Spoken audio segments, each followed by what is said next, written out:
사람은 누구나 실수를 잘 합니다. 특히 건망증이 심할수록 실수는 많습니다. 그런데 실수와 실패는 다르다는 것을 알아야 됩니다. 여러분, 실수와 실패의 차이가 무엇인지 아십니까? 실수는 어떤 잘못이나 잘못을 저지르는 것을 말하고, 실패는 그 어떤 뜻한 바를 이루지 못하고 그르치는 행위, 이렇게 표현되어 있습니다. 근데 사람들이 실수를 하게 될 때 감추려고만 하는데, 감추는 것이 능사는 아니지요. 성공하는 사람들을 보면 그 실수를 무시하지 않습니다. 숨기지도 않고요, 부끄러워하지도 않고요, 이 실수를 통해서 내가 배울 교훈이 무엇인가, 그걸 깊이 새깁니다.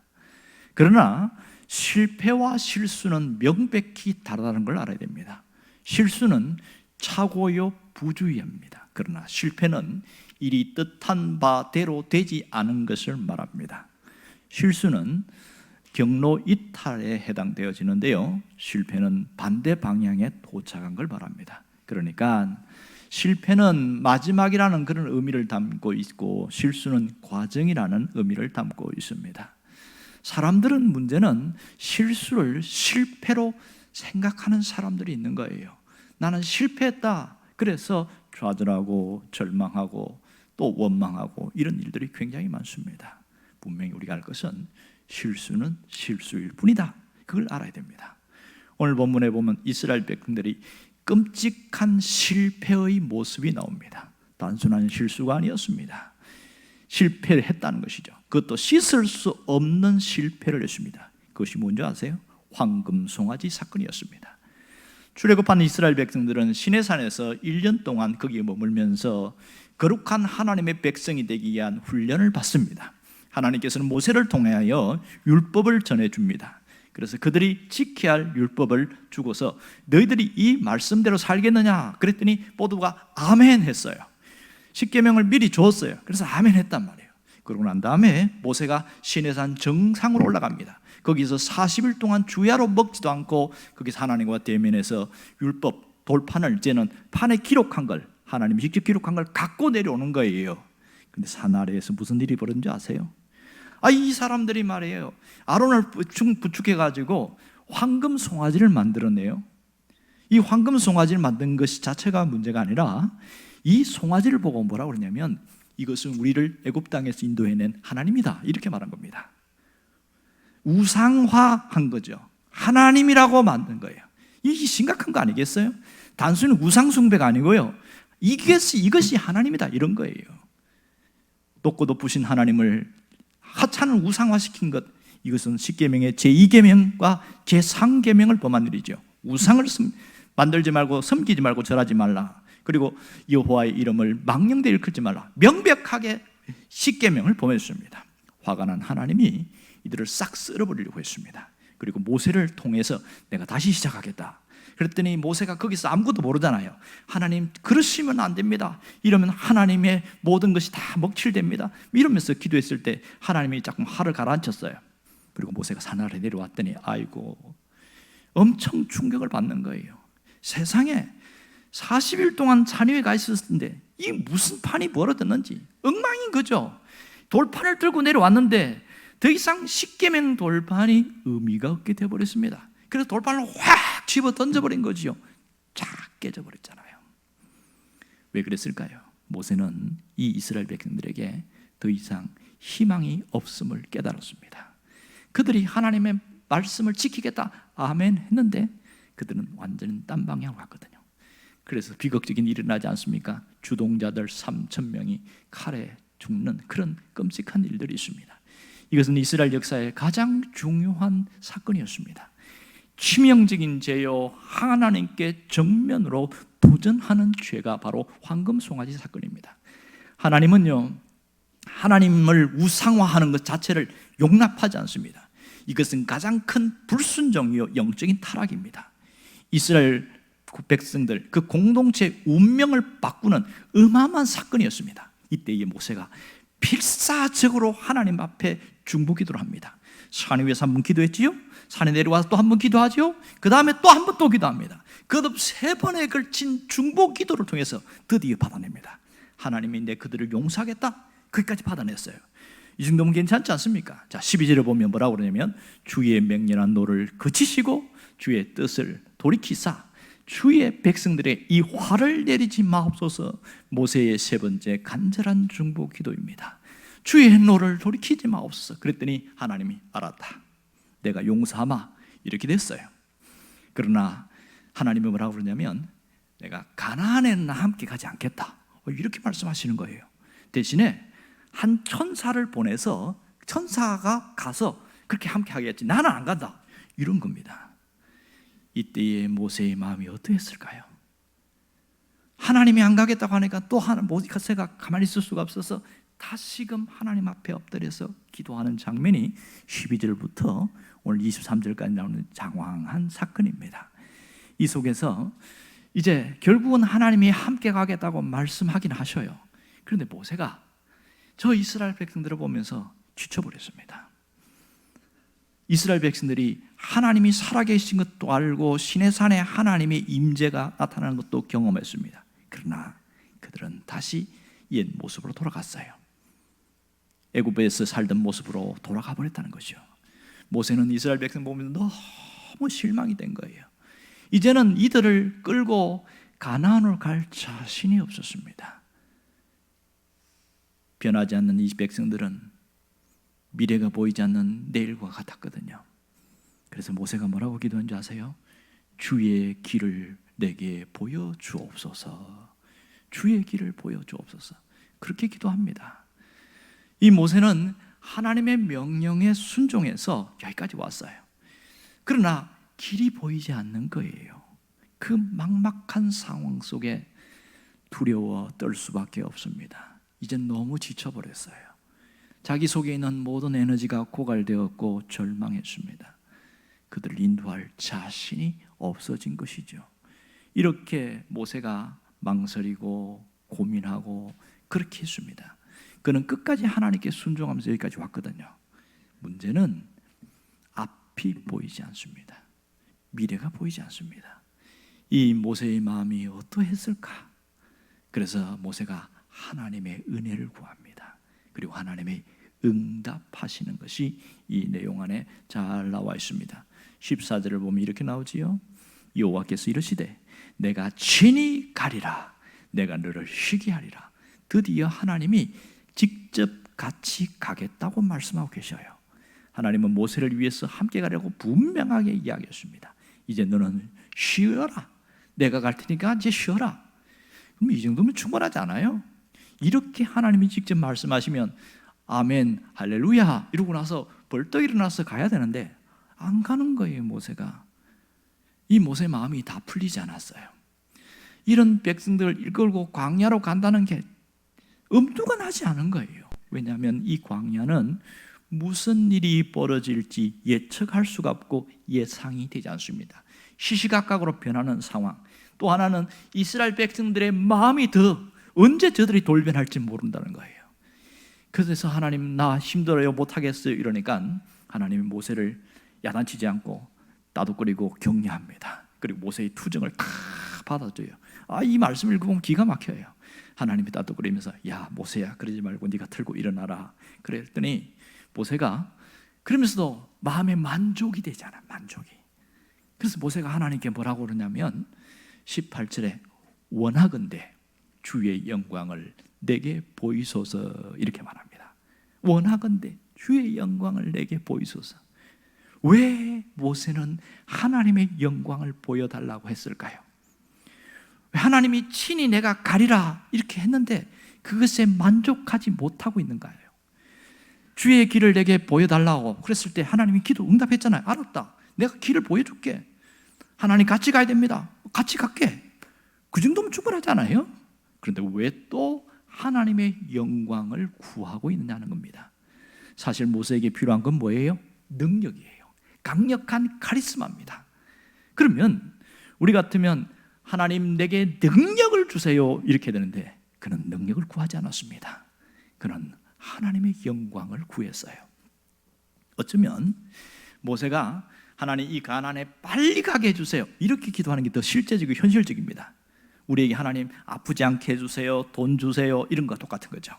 그런데 가난에 빨리 가게 해달라고 기도하지도 않았고, 나한테 그들을 강하게 사로잡을 수 있는 능력을 달라고 기도하지 않았어요. 오직 하나님의 영광을 보여주세요, 그 기도만 한 겁니다. 이 모세의 기도가 참 가끔 이해가 되지 않습니다. 실제적으로 필요한 것은 권세와 능력과 카리스마입니다. 자신의 필요를 위해서 기도하지도 않았고, 그러나 채워달라고 기도하지도 않았어요. 하나님의 축복을 구하지도 않았습니다. 저는 하나님의 영광만 보면 됩니다. 오직 하나님의 영광을 위해 기도합니다. 원하건대 주의 영광을 내게 보이소서. 자, 그런데 이게 문제가 있어요.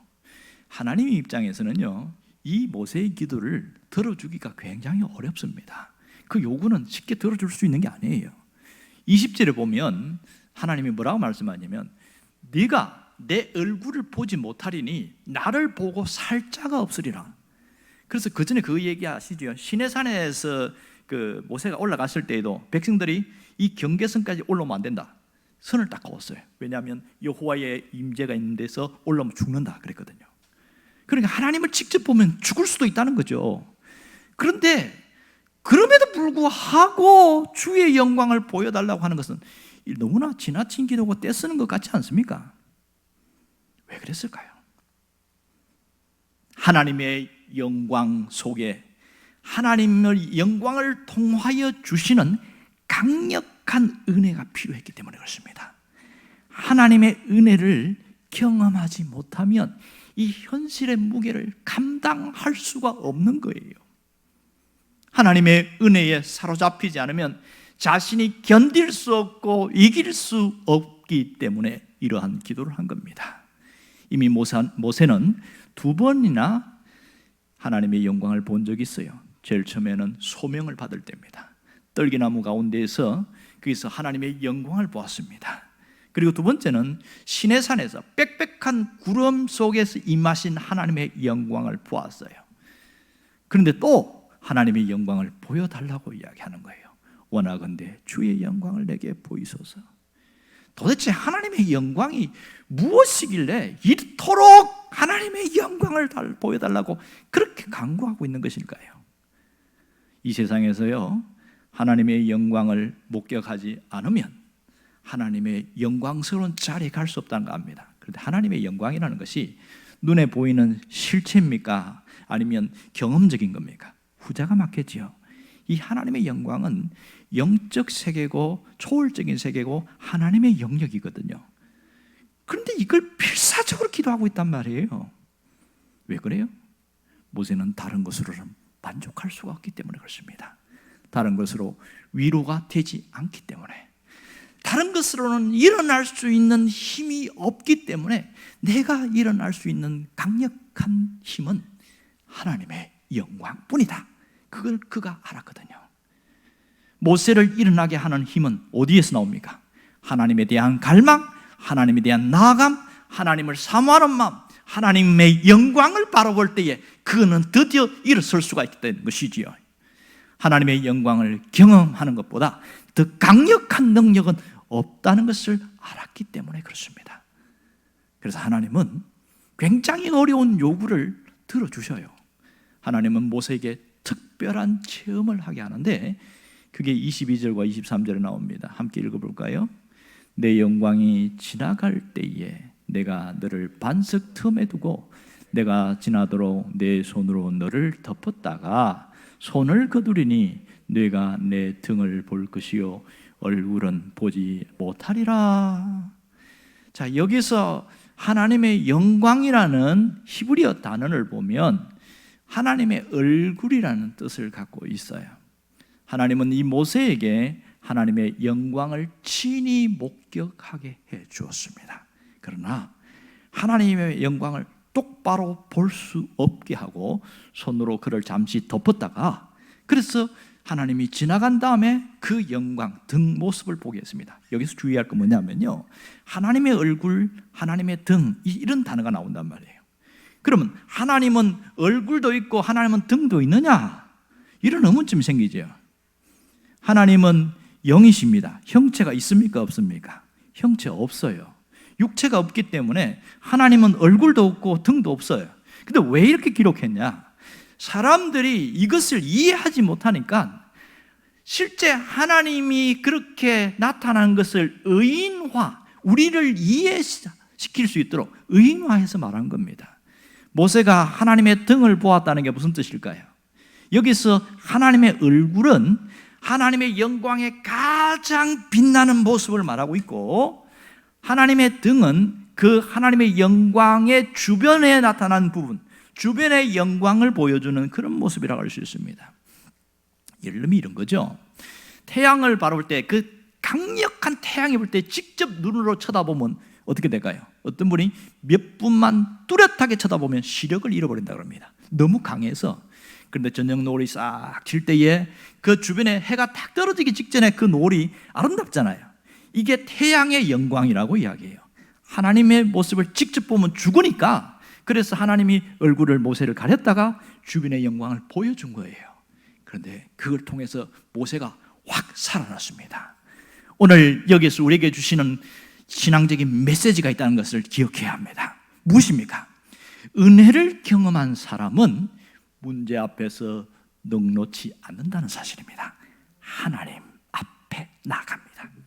하나님의 은혜를 갈망하고 기도의 자리를 떠나지 않습니다. 또한 하나님을 경험한 사람은 하나님을 만나는 그 경험 때문에 다르게 삽니다. 세상 사람과 다르게 삽니다. 그 은혜 안에 머물고 하나님의 영광을 갈망하면서 살아간다는 사실이에요. 그러므로 우리는 하나님의 영광을 경험해야 합니다. 왜 그렇습니까? 하나님의 영광을 경험한 사람은 다시 일어설 수 있기 때문에 그렇습니다. 하나님의 영광을 경험한 사람은 어떤 상황, 어떤 환경 속에서도 다시 시작할 수 있기 때문에 그렇습니다. 힘들어도 하나님의 영광을 경험하면 이것으로 내가 충분히 이길 수 있고 버틸 수 있고 견딜 수 있다. 하나님의 영광에 눈을 뜨면 모든 것을 이길 수 있는 강력한 영적 에너지가 솟아난다는 사실입니다. 여러분이 하나님의 영광을 바라보며 하나님의 영광 속에 머물고 하나님의 영광 안에서 살아가기를 바랍니다. 그러면 지금 여러분은 무엇을 바라보고 살고 있습니까? 무엇을 생각하고 있으며 무엇을 추구하고 있느냐 하는 거예요.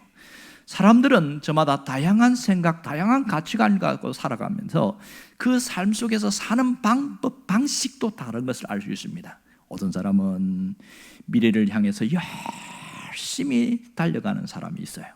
또 어떤 사람은 자신이 지나온 삶을 회상하면서 좋은 것도 나쁜 것도 잘 지나간 삶만 자꾸 회상하며 사는 사람이 있어요. 또 하는 사람은 내가 지금 가진 것을 바라보면서 많이 가지면 많이 가진 대로 만족하고 덜 가지면 늘 불만이 가득 차 있고 현재를 보면서 사는 사람이 있습니다. 사람들은 무엇을 소유하고 얻으려는 욕망을 갖고 사는 것이 일반적인 모습입니다. 그런데요, 내가 소유한 것을 잃어버릴 때에 엄청난 충격과 실망과 좌절에 빠집니다. 그래서 소유한 것을 잃어버릴까 하는 두려움이 있어요. 또 잃어버린 것에 대한 집착이 있어요. 내가 그때 그랬으면 안 되는데. 누가 가장 많이 집착하는 줄 아세요? 도박하는 사람들. 이거면 할 수 있는데. 그래서 그 잃어버린 것 집착하다가 더 엄청나게 더 많이 잃어버리게 되어집니다. 여러분, 잃어버린 것을 집착하다 보니까 뭐에 묵상을 합니까? 그 잃어버린 것을 묵상하며 살아갑니다. 성경은 하나님의 말씀을 묵상해라 그랬는데 오히려 이런 것을 묵상하다가 두려움에 빠져버립니다. 어떤 목사님이 고향 선배 이야기를 하더라고요. 이분은 부모가 가난했어요. 그래서 어릴 때에 굶기도 참 많이 하고서 내가 반드시 성공하리라. 그래서 정말 열심히 살아서 돈을 벌었어요. 뭐 허리띠 졸라매고 먹고 싶은 거 참고 그렇게 하면서 나이 40대 후반에 집도 장만하고 어느 정도 부동산도 이렇게 또 늘리고 그렇게 해서 50대까지 안정적으로 쭉 가는데 다 가졌을 때 어느 날 갑자기 덜컥 안 좋아져서 병원에 갔더니 그 길로 못 나오는 거예요. 50대 중후반 돼서 그만 가신 겁니다. 그걸 보면서 너무 안타까운 거예요. 돈이 중요하지만 건강을 생각하면서 그렇게 하면 얼마나 좋았을까. 건강을 잃으면서까지 그렇게 돈 때문에 아등바등할 이유가 뭐 있겠는가, 그런 생각이 드는 거예요. 여러분 그렇지 않습니까? 이 세상에서 잃어버린 것 때문에 아파하고 눈물을 흘리고 고통하는 자들이 참 많습니다. 그런데요, 돈보다 더 고통스러운 게 뭔지 아세요? 가장 소중한 것을 잃어버렸을 때에. 이게 뭡니다. 세상에는 잃어버린 것과 얻는 것이, 이 기쁨과 즐거움이 교차되는 이 희비 쌍곡선이 함께 달려가고 있다는 걸 알아야 됩니다. 항상 잃어버리지는 않아요. 또 얻기도 합니다. 문제는 내 마음이 어디에 꽂혀 있느냐 하는 거예요. 어디에 고정됐는가 하는 겁니다. 세상에서 잃어버린 것을 생각하는 사람들은 그것에 벗어나지 못합니다. 가장 큰 고통은 잃어버린 자들이 재산을 잃어버릴 때보다 자식을 잃을 때 더 큰 고통을 느낍니다. 혼자 사는 분 중에서 자신이 키우는 애완동물을 잃어버렸을 때에 단장의 아픔을 느낀다, 그렇게 표현합니다. 처음에는 이해가 되지 못했는데 그만큼 정과 사랑과 마음을 쏟았기 때문에 일찍 죽어버릴 때 견딜 수 없어 하더라고요. 이 모든 것, 건강도 잃어버리고 자식도 잃어버리고 재산도 잃어버린 사람이 성경에 나오지요. 누굽니까? 욥입니다. 그는 이 세상에서 최악의 슬픔을 경험한 사람인데, 그런데 그는요 이겨냈어요. 어떻게 이겨냈을까? 무엇으로 이겨냈을까요? 세상에 있는 것으로 이겨내지 않았습니다. 그 내면에 있는 신앙, 하나님으로 이겨냈습니다. 우리가 사는 곳은 정말 문제가 많은 세상입니다. 하나의 문제를 해결하면 또 다른 문제가 생기고, 사건 사고가 잠잠한가 싶으면 또 뭔가 툭 튀어나오고, 가차없이 문제 속에 살아가요. 어떤 분은 그렇게 말하더라고요. 사는 게 지겹다, 사는 게 너무 힘들다, 너무 피곤하고 짜증난다. 입에서 계속 이런 게 나오는 거예요. 사람들이 뭔가를 가졌더라도 금방 실증내는 게 많습니다. 현실을 보면, 우리 주변에 보면 걱정이 끊임없어요. 직장을 가져도 걱정이고, 직장을 잃으면 더 걱정이고, 내가 결혼을 안 하면 안 한다는 걱정이고, 하면 한 대로 또 걱정이고, 자식을 군대 보내면 보낼 만큼 걱정이고, 세상에 걱정 없이 살아가는 사람 아무도 없어요. 어떤 분이 그러더라고요. 이 딸이 시집만 가면 내가 이제는 2달 뻗고 자겠다고. 근데 시집 갔더니 애가 태어나잖아요. 이 애 때문에 내가 오늘 걱정이라고. 세상에 죽을 때까지 걱정할 것 같아. 이 힘들고 어려운 현실 속에서 어떻게 하면 우리가 이겨낼 수 있을까요? 여러분, 세상의 것에 너무 집착하지 않기를 바랍니다. 이겨낼 수 있는 비결은 하나님께 있어요. 그래서 지혜로운 사람은 하나님께 집중하기 시작합니다. 하나님을 바라보기 시작합니다. 어떤 하나님? 영광의 하나님이죠. 하나님의 영광을 체험하게 될 때에 모든 것을 이겨낼 수 있습니다. 하나님의 영광으로 충만하게 될 때 내 걱정 근심하는 모든 것이 별것 아닌 것처럼 여겨지게 되어지는 겁니다.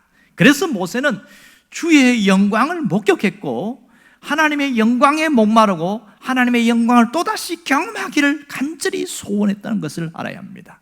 마음속에 하나님에 대한 원망과 불평으로 가득한 사람은요, 앞으로 절대로 나가지 못합니다. 그러나 그 속에서 하나님의 영광을 바라본 사람은 뭐가 있어요? 위로가 있고 소망을 얻고 다시 일어설 수 있는 용기를 얻게 되어집니다. 이것이 하나님을 믿는 신앙인들의 모습이 되어야 합니다. 그런데 우리의 문제가 무엇입니까? 하나님의 영광에 대한 갈망도 없어요. 하나님을 바라보지도 않습니다. 늘 현실만 보면서 죽을 것 같다, 못 살겠다, 죽을 것 같은 그 현실을 바라보고 사람을 붙들고 세상 것에 집착하다 보니까 내 마음 둘 곳이 없는 거예요. 무엇이 문제입니까?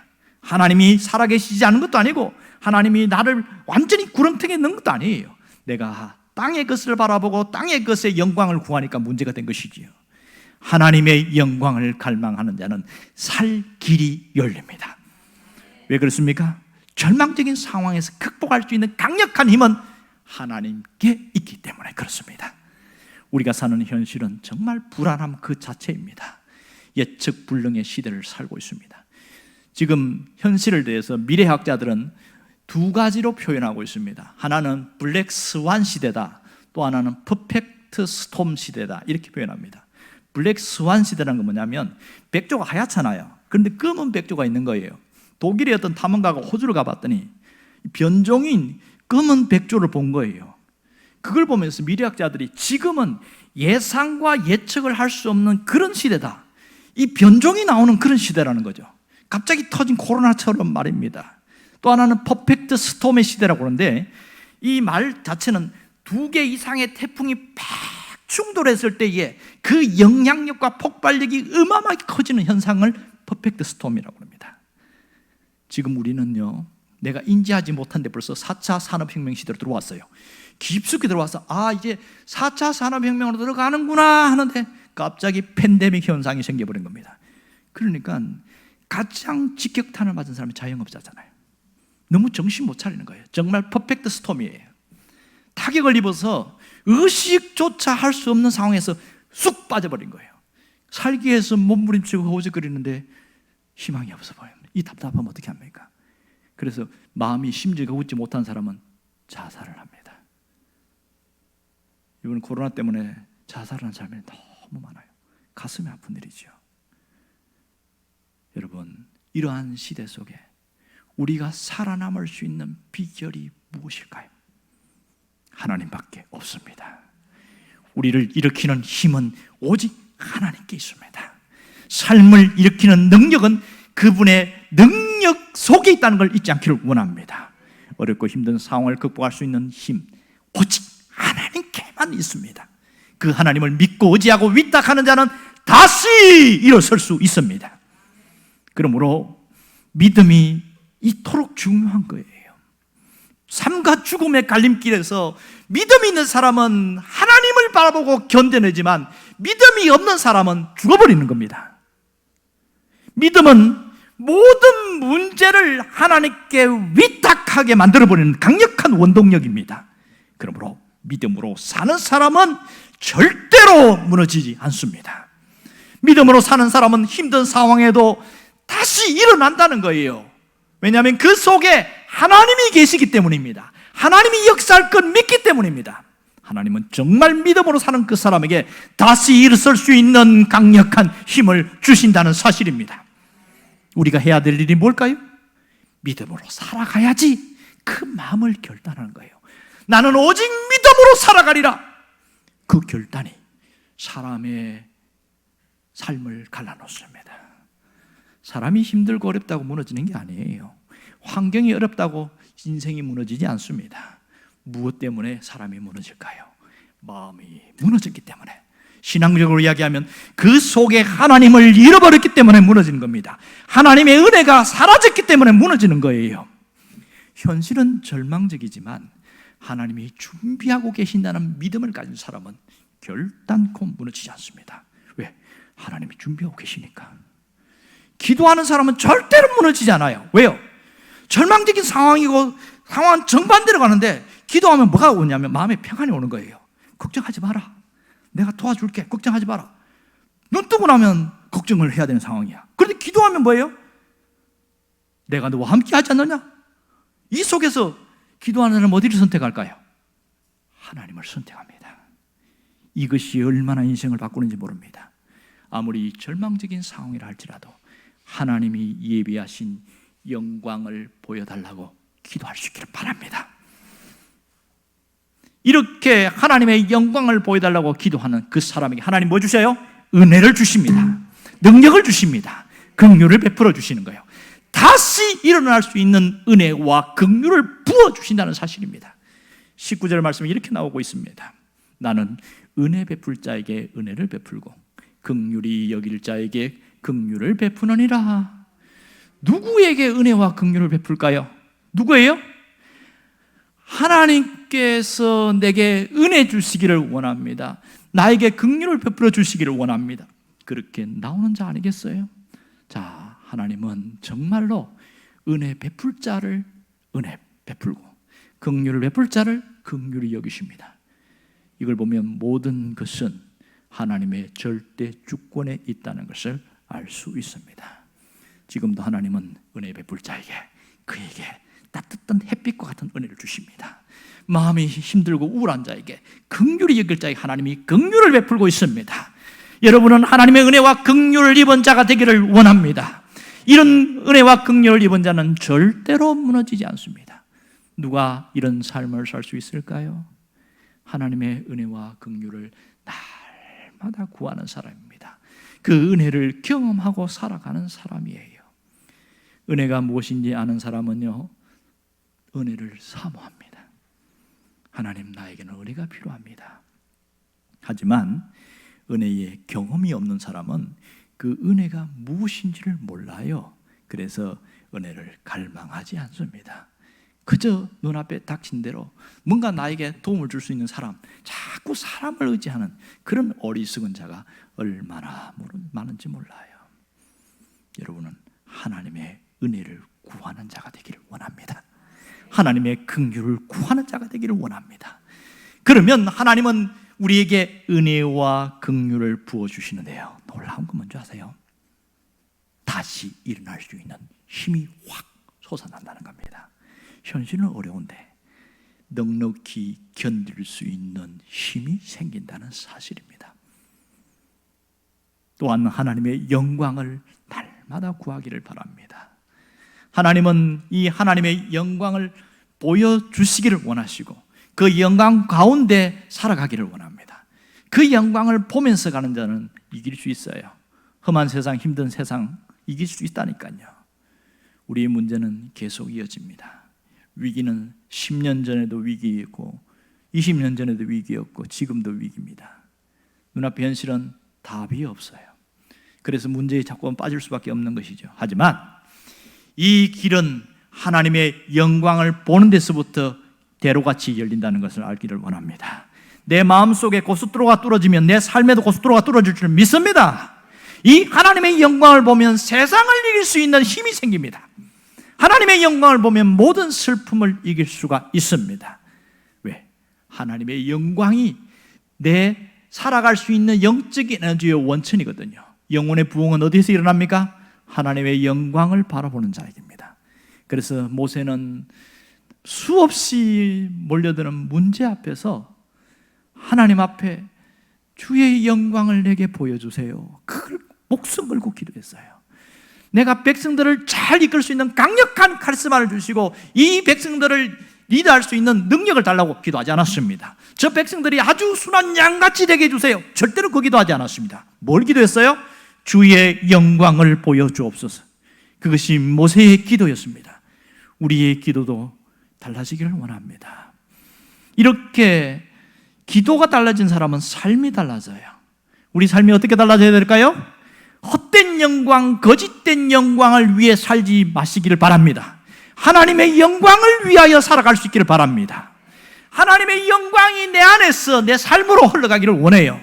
하나님의 영광을 맛본 사람은요, 거짓된 영광을 추구하지 않습니다. 하나님의 영광을 맛본 사람은 오직 하나님의 영광을 위하여 살겠다, 그러한 결단 속에서 살아갑니다.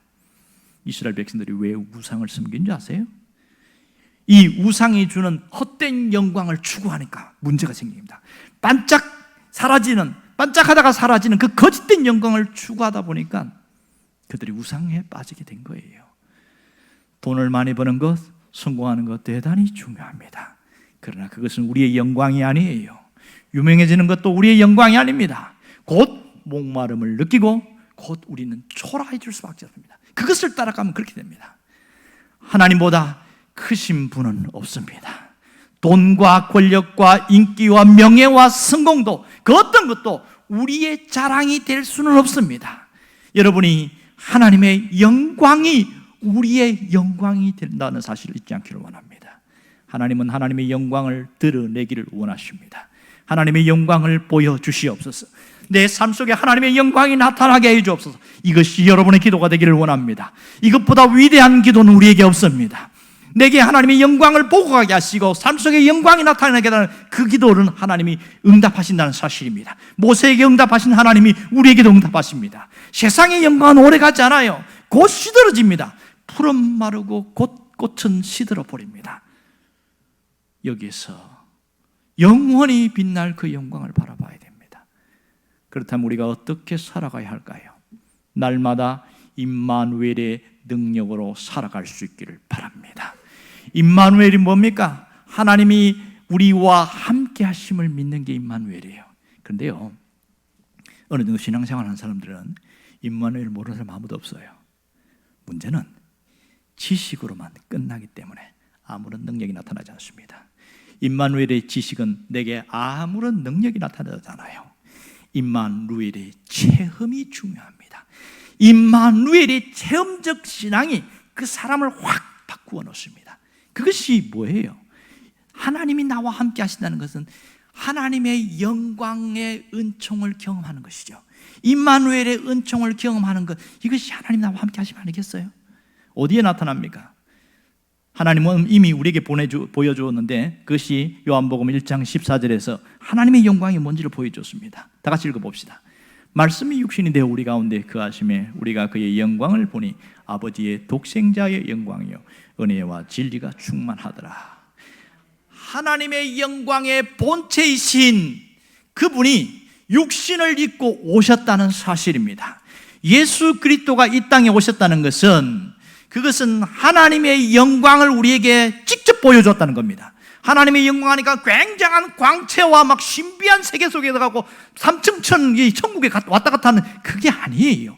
예수 그리스도 그분을 본 것은 하나님의 영광을 본 겁니다. 믿음의 눈으로 하나님의 영광을 바라보는 자, 아버지의 독생자를 보는 자는 그 영광 속에 있는 것, 이 임마누엘이거든요.